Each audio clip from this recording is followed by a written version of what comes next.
one question I want to talk about is like, when do you identify who you are as a Haitian American?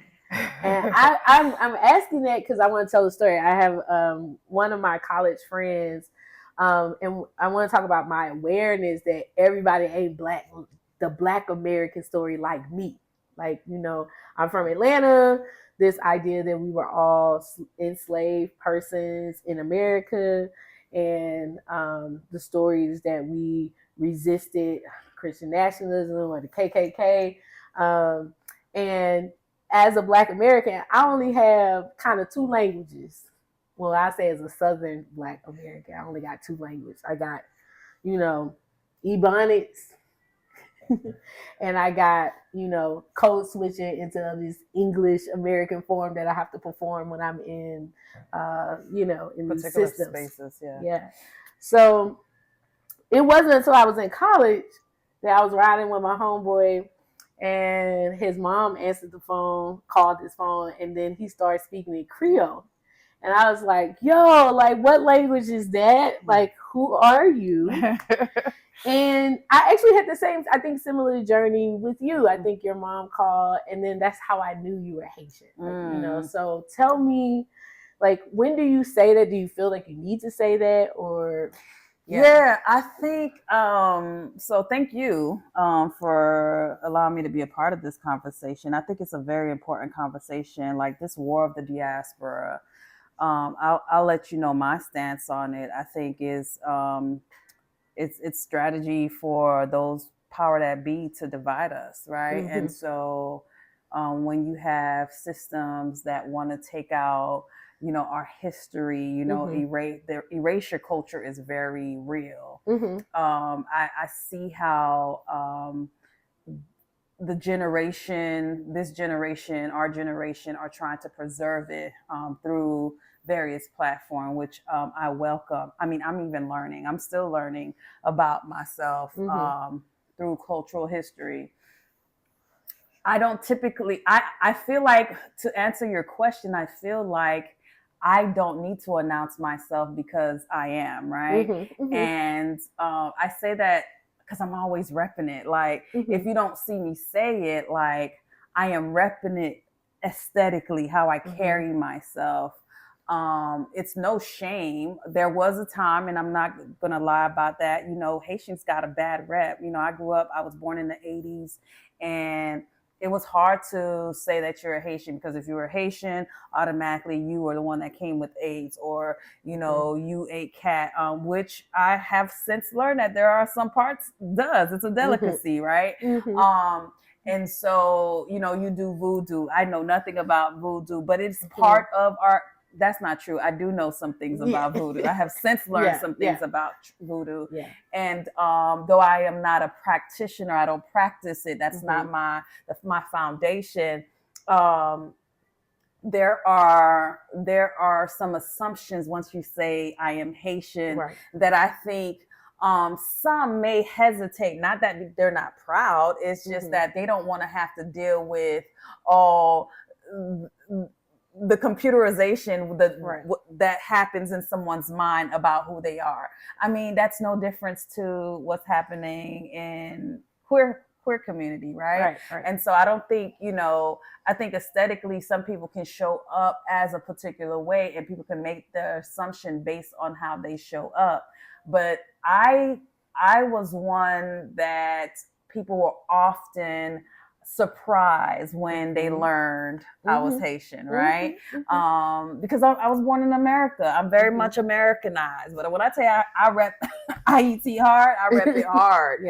And so I don't feel that I need to, yet and still I'm very proud. Like I'm always ready to say, hey, I'm Haitian, and then there comes a lot with that, I've dated people who, had this, several people actually, who has this idea about, like, who I am based on me just being Haitian. I'm like, wow, that's a segment, because then we can talk about what it means to be Haitian in relationship to others who are not Haitian and be in relationships. But I want to go back to some things you're saying, because I can imagine that sets up mistrust if people sit up there and think you do voodoo just because you say your identity, you name your identity, and all of a sudden that is can be seen as other,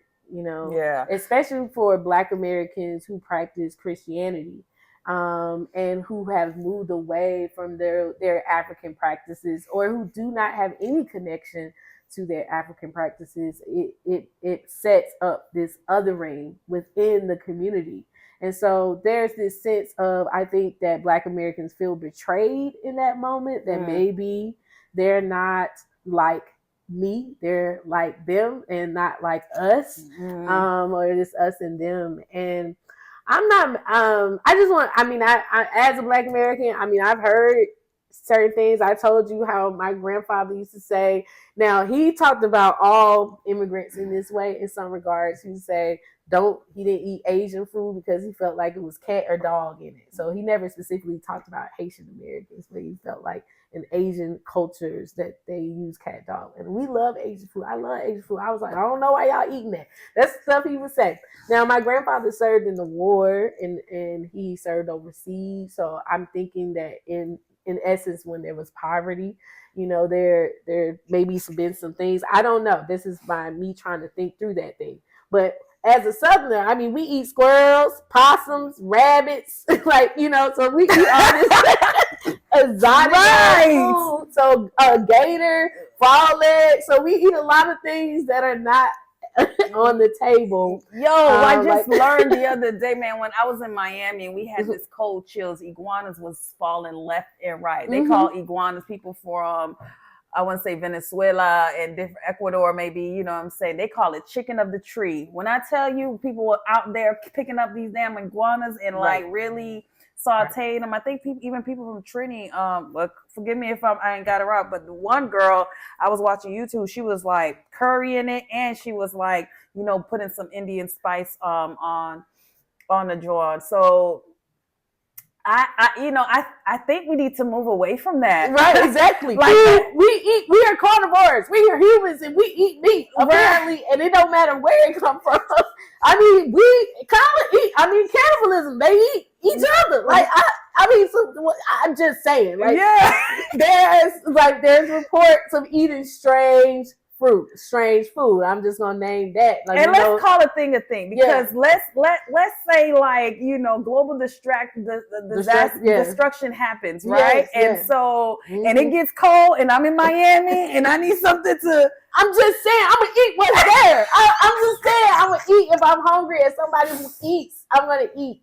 You know what I'm saying? So, but I think. So these myths or these distractions, they're distractions. They're distractions, yes. And so I think it's about being more curious about why the hell people was eating what they was eating. Like we see that things that are happening in other countries about famine. People will do things in famine when they are hungry and starving. And I think there's a privilege in America that we don't speak to, even Black Americans that experience a particular privilege, that it is a privilege to actually eat steak. It is a privilege to eat shrimp. And so I think we have to be clear about those things as well. And because if I look back in the Great Depression, there were pictures, like my grandmother, she would eat cornbread and buttermilk together, and she would eat that mush. I think it was like mush, and we eat it with her hands, like fufu. Yeah, exactly. Yeah. And so that's how I started thinking. Black Americans do have African retention. I don't think we always know how to name it as that. So I think some of that that's happening within culture. And we know there's been a stripping and seasoning of stripping away our African heritage and our African knowledge that has happened in the Black American community for sure. So we fall victim of that. Yeah, and I want to go back because you were saying something about the ways in which African Americans engage with Caribbean folks or people who are not African, like has another culture. And let me say this. Let me preface this first because I know niggas gonna be niggering. Right. They gonna nigger when they see this. Niggas will nigger. They will nigger. You know what I'm saying? No matter what they heard, they take one little snippet, right, and they're gonna make it go. We know that. Okay. Yeah. Okay. So we understand that. I believe the African American culture has done amazing things in the U.S. and given what they had to face here, right? And so there's the difference between African American, Caribbean American, and Africans is like, okay, we all have a starting point, which is Africa, right? We just were dropped off in different places, right? And what someone would say, don't say Black History because it's like the past, like Black Heritage Month. It's so important for us to retain that history and pass it on as heritage, as legacy, because erasure is real. And so fast forward to what I've experienced with African Americans. And I'm gonna say this so lightly, so gently. Please hear my heart. I think there's this idea of not having home to go back to. Yeah. Right. Yeah. I have. Despite what's happening politically in Haiti right now, I have a home. Like if something was to happen and I needed to leave out, I literally have a home in Haiti, and Haiti is home to my people, right? It's hard for African Americans to identify where home is. And so when home is just America, we take on Americanized ways, right? And so, and I get it when people say, I am American. I cannot say that I'm American. I cannot just say that I'm American because that would denounce everything. I am Afro-Caribbean American in that order, African, Caribbean, and American, right? And so I always like to label myself as such because it tells me about my journey. And I also understand why. So there's the discussion about African Americans are actually Africans that have been American. So what do you call? Great question. The Black, so it's Black American. So let's talk about it. I think that's a great question. I want to pause it so we can